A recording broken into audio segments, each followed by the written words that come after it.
Hello and welcome to Fact and Focus. In this video, we will discuss about Delhi's pollution, its causes, political negligence, protests, and some important steps taken by the government.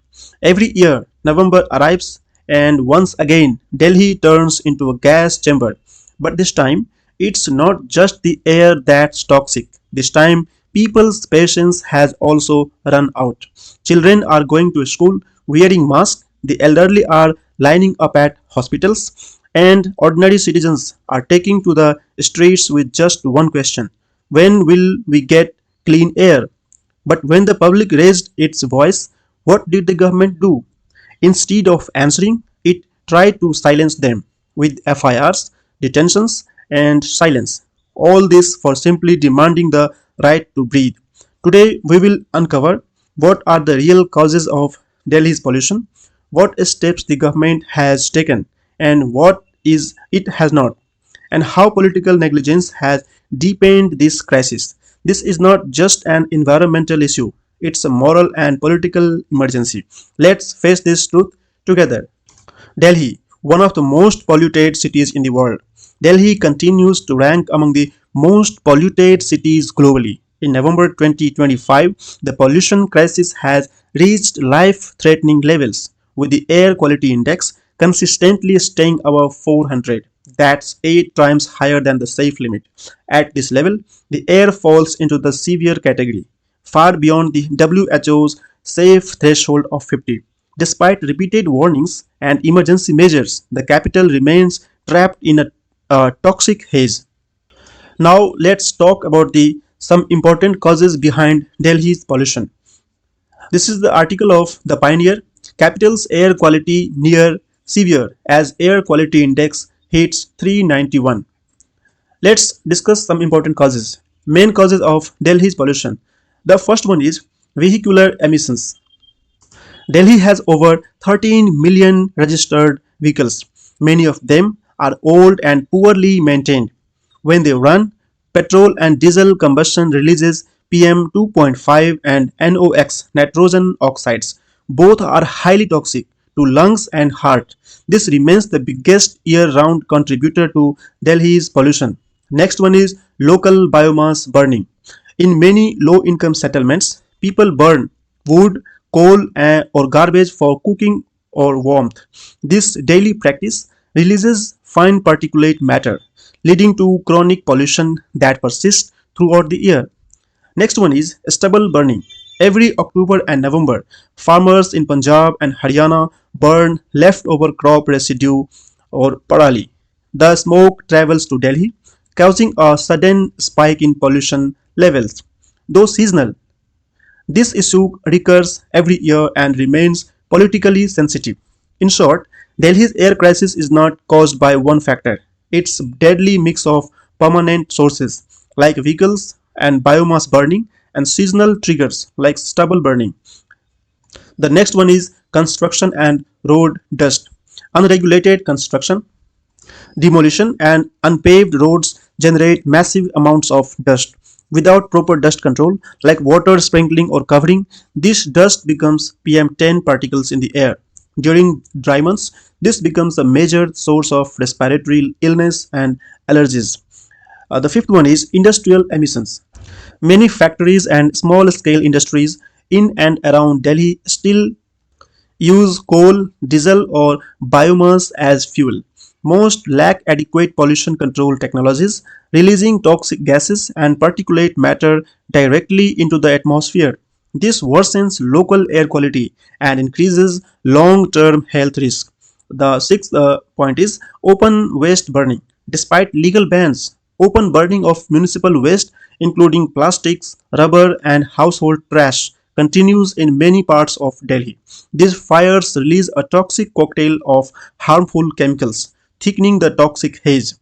This not only pollutes the air, friends, this not only pollutes the air but also raises the risk of cancer, asthma, and heart disease. So, this was some important causes. Now, come to political negligence.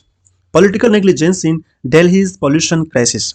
Every year, Delhi declares a public health emergency. Yet, the city's air pollution remains a chronic, year round crisis. Why?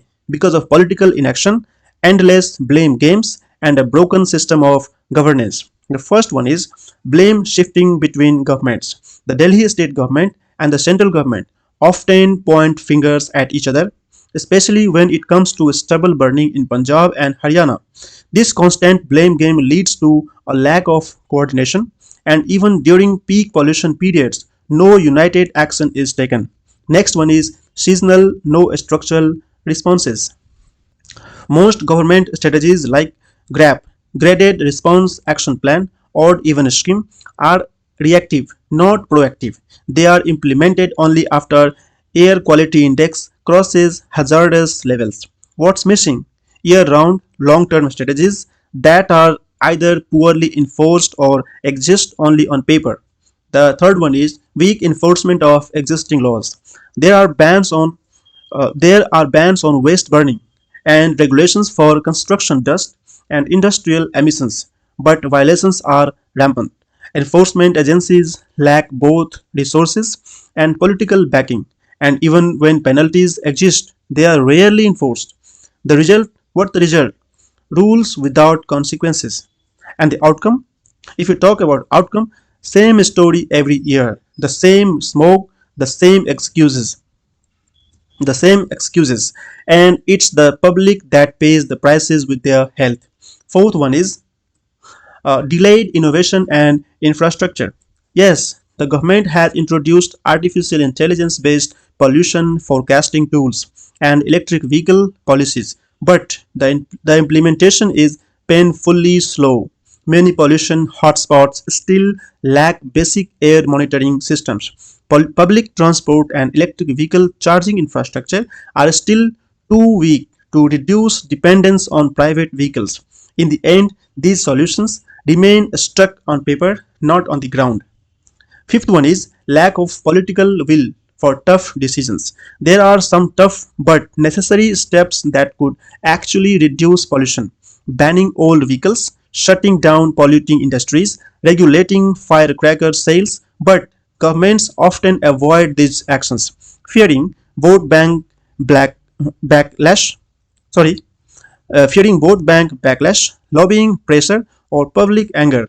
What's the conclusion? Delhi's air crisis is not just an environmental failure, it's a failure of governance.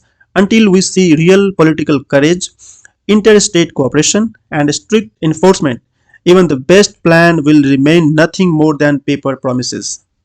Pollution protests in Delhi, November 2025.